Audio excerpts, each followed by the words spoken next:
everyone, and welcome back to my channel, Mabuhay. For those who are new here, I'm Agnes Brazell, your certified etiquette consultant, and welcome. Now today's video, we're going to be talking about the soup course. So you have the place setting here, as you can see. Then you have the soup spoon to your right. And we don't confuse it to the spoon that we see on top of the place setting because that is for dessert. Then you actually notice the soup spoon has actually a bigger bowl. Okay, mas malaki siya. Then you grab the spoon and imagine your soup bowl to be a clock. Okay, you scoop it away from you in at 12 o'clock and let it drip and let the spoon comes to you, not you going to the spoon. You can bend slightly, but not too much, okay? Just have to maintain your composure and your posture. Do like that, and then like this. Do not do like that, okay? And if you think the soup is still too hot, don't blow it like crazy because you know you're in a hurry to really have the soup. Just let it sit there for a while until you're comfortable to have it, to take it, and it's warm enough for you. Okay. Now, say the soup is really very, very good. Sarap na sarap ka na. So don't make any noise like heaven. Okay, it's very annoying and it's really rude. Unless you take a soup, you're in Japan, you know, it's culture, because in Japan, it's rude not to make any noise. It's an insult to the chef. So dun talaga, even in China, you have to make noise when you slurp the soup, and they can do it like this, and that's really something that's, you know, as a way of appreciating the soup. That's really very, very good. Now, when you are resting, if the bowl is shallow, you can just put the spoon on the bowl, okay, and take a bite of your bread, for example, or take a sip of your beverage, or you leave the table for some reason. Now, sometimes the soup is served on a soup bowl like this, and normally if it's a soup bowl, it comes with a liner or a plate. Now, pag ito, if that's your bowl of soup, you don't rest the spoon on the bowl when you are resting, but rather put the spoon on the liner or the plate to avoid any accident. And that's the way to do it. So now we shall talk about the salad course. Salad is normally served before the entree or the main course. So you have, diba, as I've said, diba, you navigate your table setting from the outside to the inside. So since it's a serving salad before the main course, so yung utensils from the outside is for the salad, the fork and the knife. So you have the grip here, as I've mentioned, in using utensils, and just pivot your wrist, and then you do one cut at a time, one cut and then bite. We're talking about the European style of dining. One cut and one bite. Then you have your wrist close to your body. If you're using American style, you have one cut and then rest the knife and then switch and then bite. But as I've said, we're concentrating on the continental or European style, so it's one cut and bite. Do not cut everything at a time, 1, 2, 3, and then because you're lazy to cut later, always one cut at a time, cut and then bite.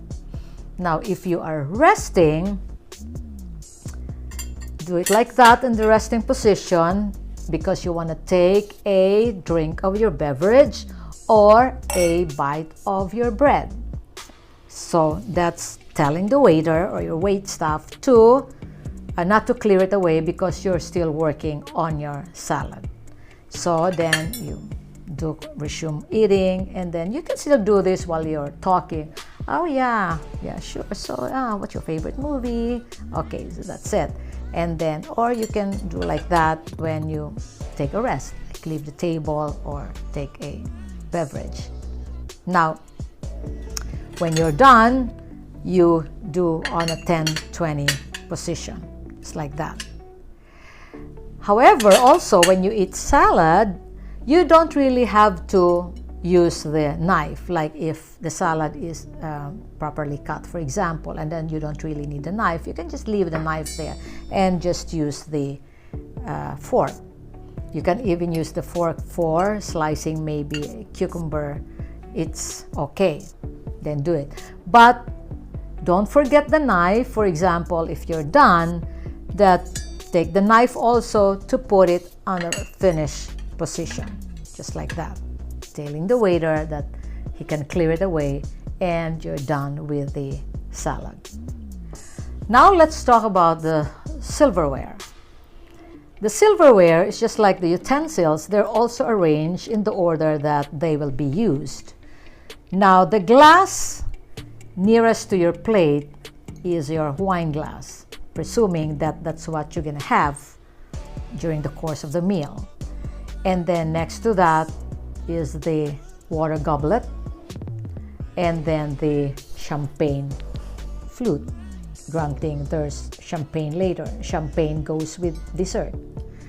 Okay, so if it's a stem glassware, you have to grab it, hold it by the stem.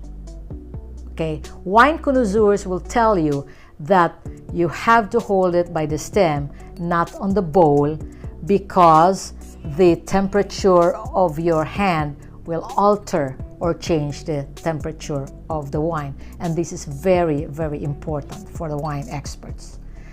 So you have to just hold it like that. Although it's not so possible with a water goblet, it also has stem, because the water goblet is heavy. So you can grab or hold the water goblet by the bowl. Anyway, it doesn't matter much change in temperature, it's just water. The wine is more like crucial talaga yung wine. And of course, the same thing with the champagne flute. Okay? Now, if for some reason you don't like to drink wine, or you don't like to drink any beverage that's going to be served with you, do not put the glassware like that, because you don't want to be served the beverage. But instead, just when the waiter comes and then ready to pour the wine, for example, just do it like this, telling him that, no please, no thank you, I'm not gonna have wine. Okay, just like that. Don't turn it upside down.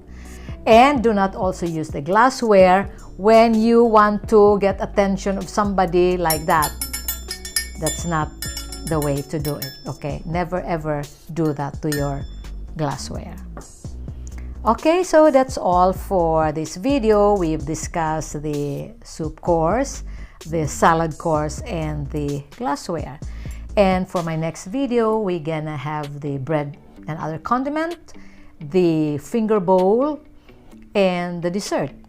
And then lastly, I'm gonna be talking about the main course, or the entree. Thank you for watching, and show me some love by liking and subscribing to my channel. And stay safe, everyone, and see you in my next video.